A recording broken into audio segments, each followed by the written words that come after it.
but there's nothing you can tell them. Just made a million, got another million on my schedule. No love for 'em, nigga breaking hearts. No keys, push to start. Yeah, you know what it is. Everything I do it big. Yeah, screaming that's nothing. When I pulled on the lot, that's nothing. Trapped in my town, ain't seen it, you know everything. Black and yellow, black and yellow, black and yellow, black and yellow. I put it down from the whip to my diamonds. I'm in black and yellow, black and yellow, black and yellow, black and yellow. Yeah, you know what it is. Baik, kami dari kelompok 3 akan menjelaskan serta mempraktikkan tentang hukum Bernoulli pada pesawat terbang, semprotan parfum, dan karburator pada motor. Terlebih dahulu, kami akan memperkenalkan diri. Saya Jessica Katina Majione akan menjelaskan tentang pesawat terbang. Saya Cynthia Murti Hidayah akan menjelaskan tentang prinsip Bernoulli pada semprotan parfum. Saya Alfadito Nehe akan menjelaskan seputar karburator pada motor. Baik, selanjutnya kami akan menjelaskan pada hukum-hukum tersebut. Baik, saya akan menjelaskan tentang penerapan hukum Bernoulli di pesawat terbang. Hukum Bernoulli ternyata juga berlaku pada peristiwa landasnya pesawat terbang. Untuk memahaminya, perlu dilihat dari peristiwa seseorang yang berdiri di tengah terpaan angin. Seseorang akan merasa terdorong lantaran udara tersebut menabraknya. Dengan kata lain, udara tersebut membawa aliran fluida dan membentuk tekanan kepada tubuh. Berlanjut ke penerapan hukum Bernoulli di pesawat terbang, pesawat bisa lepas landas akibat terangkat oleh udara yang melewati sayapnya. Penampak pada sayap ini mempunyai sisi belakang yang sangat tajam dan mempunyai sisi atas lebih bawah melengkung dibanding bagian bawah. Hal ini menyebabkan aliran udara di atas sayap mengalir lebih besar dibanding bagian bawahnya. Lantaran mengalir cepat, maka tekanan pada bagian atas pun menjadi lebih kecil. Sedangkan bagian bawah memperoleh tekanan yang lebih tinggi. Setelah tekanan yang lebih tinggi terjadi di bagian bawah, munculnya atau gaya daya angkat yang menjadikan pesawat terbang bisa terangkat. Namun, pesawat hanya bisa terangkat jika gaya tersebut lebih besar dibanding berat pesawat. Jika pesawat sudah berhasil lepas landas, maka pilot yang mengendarai hanya perlu mengatur konsistensi gaya angkat tersebut. Sedangkan objek yang dijadikan perbandingan yakni pesawat terbang. Selanjutnya, bagaimana pesawat terbang dapat mengangkasa? Perhatikan video berikut.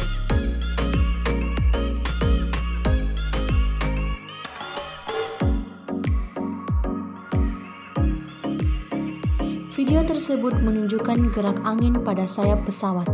Perhatikan gambar berikut.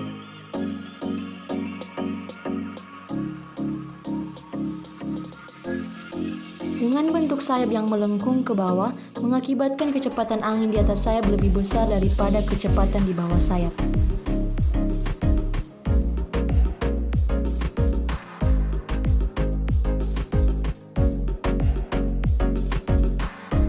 Dengan dibantu dengan mesin pesawat, maka pesawat perlahan akan menambahkan lajunya, maka kecepatan angin di atas sayap akan semakin bertambah.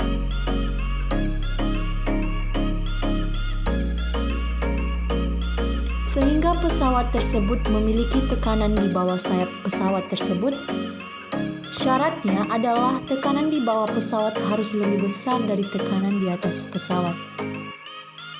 Agar syarat tersebut terpenuhi, maka kecepatan udara di atas sayap harus lebih besar dari kecepatan udara di bawah pesawat.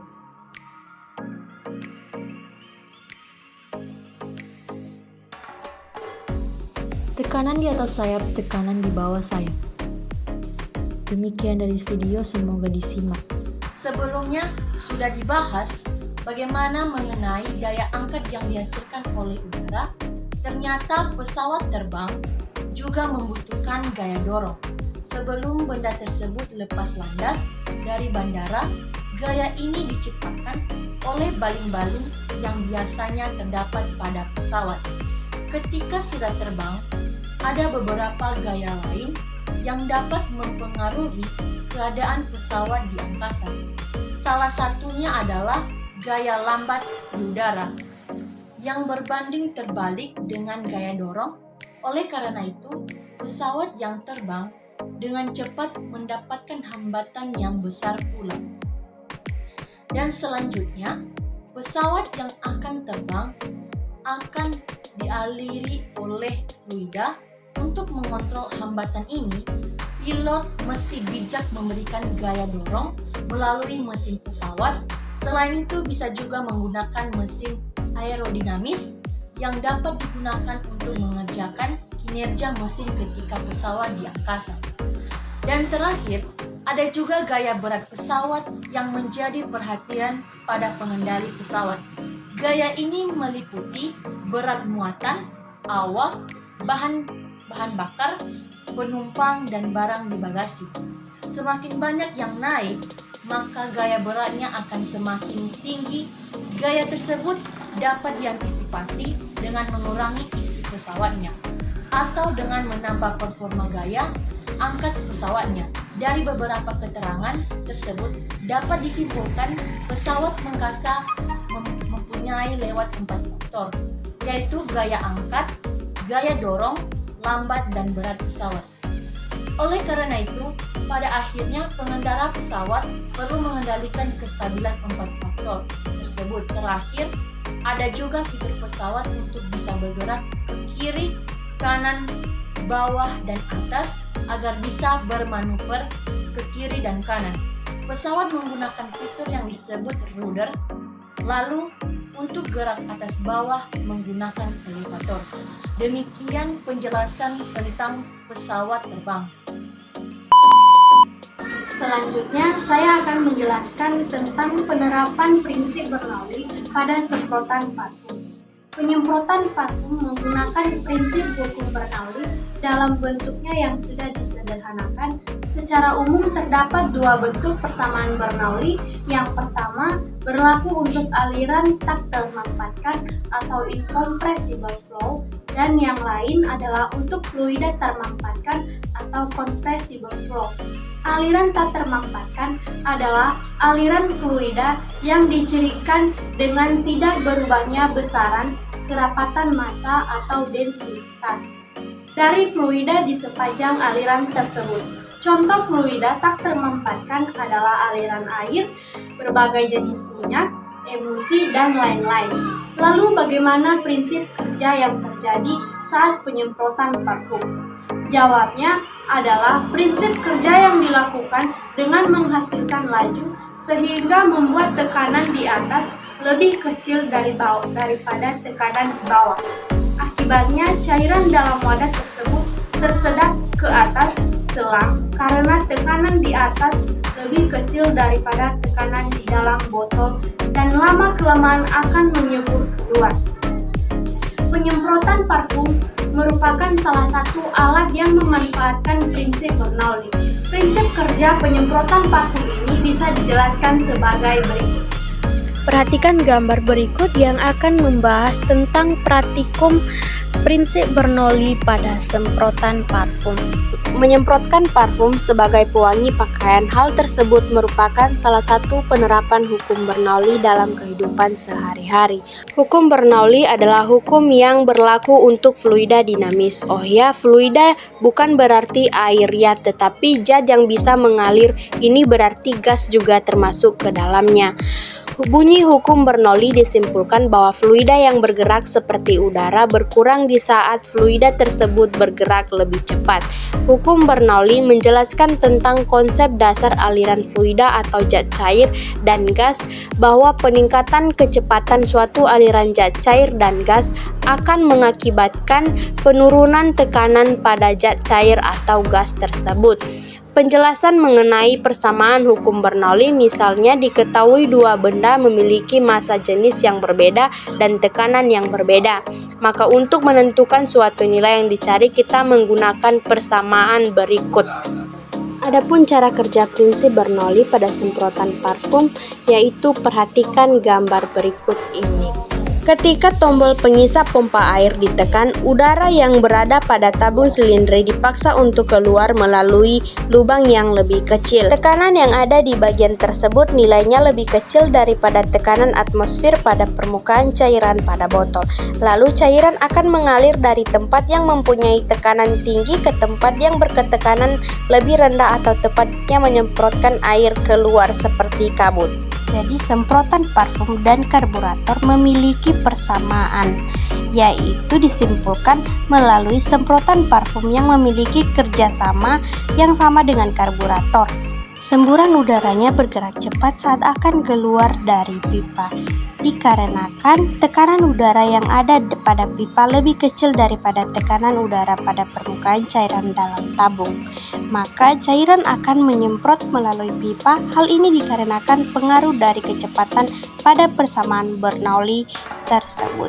Ketika bola karet dilemas, udara yang ada di dalam bola karet meluncur keluar melalui pipa 1. Karena udara dalam pipa 1 mempunyai laju yang lebih tinggi. Karena laju udara tinggi, maka tekanan udara pada pipa 1 menjadi rendah. Sebaliknya, udara dalam pipa 2 mempunyai laju yang lebih rendah. Tekanan udara dalam pipa 2 lebih tinggi. Akibatnya cairan parfum didorong ke atas, ketidak cairan parfum tiba di pipa 1. Udara yang meluncur dari dalam bola karet mendorong keluar cairan parfum yang akhirnya menyebur membasahi tubuh. Biasanya lubang keluarnya parfum berukuran kecil sehingga parfum meluncur cepat sesuai dengan persamaan. Kontinuitas bahwa jika luas penampang kecil, maka fluida bergerak lebih cepat. Sebaliknya, jika luas penampang pipa besar, maka fluida bergerak pelan. Sekian dari penjelasan tentang penyemprotan parfum. Ini saya akan menjelaskan tentang penerapan hukum Bernoulli seputar karburator. Karburator adalah sebuah alat yang mencampurkan udara dan bahan bakar masuk ke dalam sebuah mesin pembakaran dalam. Karburator masih banyak digunakan dalam mesin kecil dan dalam mobil tua, atau khususnya seperti yang dirancang untuk balap atau bisa disebut mobil stok. Kebanyakan mobil yang diproduksi pada awal 1980-an telah menggunakan injeksi bahan bakar elektronik. Elektronik terkomputerisasi. Mayoritas motor masih menggunakan karburator dikarenakan lebih ringan dan murah, namun pada tahun 2005 sudah banyak model baru diperkenalkan dengan injeksi bahan bakar. Baik, karburator dapat dikelompokkan menurut arah aliran udara, barrel, dan tipe venturi. Tiap-tiap karburator mengkombinasikan ketiganya dalam desainnya. Pertama kita akan membahas tentang arah aliran udara. Arah aliran udara dibagi menjadi 3. Yang pertama yaitu arah aliran turun atau bisa disebut dengan downdraft. Udara masuk dari bagian atas karburator lalu keluar melalui bagian bawah karburator. Kedua yaitu aliran datar atau bisa disebut side draft. Udara masuk dari sisi samping dan mengalir dengan arah mendatar lalu keluar lewat sisi sebelumnya. Yang ketiga yaitu aliran naik atau updraft. Kebalikan dari aliran turun, udara masuk dari bawah lalu keluar melalui bagian atas. Yang kedua yaitu barel. Barel adalah saluran udara yang di dalamnya terdapat venturi. Barel dibagi menjadi 2 yaitu single barrel dan multi barrel. Pertama kita akan membahas tentang single barrel. Single barrel adalah hanya memiliki satu barel, pada umumnya digunakan pada mesin motor atau mobil dengan kapasitas mesin kecil. Yang kedua yaitu multi barrel, memiliki lebih dari satu barel, umumnya 2 atau 4 barel untuk memenuhi kebutuhan akan aliran udara yang lebih besar, terutama untuk mesin dengan kapasitas mesin yang besar. Yang ketiga kita akan membahas tentang venturi. Venturi dibagi menjadi 2 yaitu venturi tetap dan venturi bergerak. Venturi tetap pada tipe ini ukuran venturi selalu tetap pada gas mengatur katup udara yang menentukan besarnya aliran udara yang melewati venturi sehingga menentukan besarnya tekanan untuk menarik bahan bakar. Yang kedua yaitu venturi bergerak. Pada tipe ini, pedal gas mengatur besarnya venturi dengan menggunakan piston yang dapat naik turun sehingga membentuk celah venturi yang dapat berubah-ubah. Naik turunnya piston venturi ini disertai dengan naik turunnya needle jet yang mengatur besarnya bahan bakar yang dapat tertarik serta dengan aliran udara. Tipe ini disebut juga sebagai tekanan tetap karena tekanan udara sebelum memasuki venturi selalu sama. Jadi, pada dasarnya karburator bekerja menggunakan prinsip Bernoulli. Semakin cepat udara bergerak, maka semakin kecil tekanan statisnya, namun makin tinggi tekanan dinamisnya. Baik, sekian dari penjelasan kami tentang penerapan hukum Bernoulli pada pesawat terbang, sempatan parfum, dan karburator motor.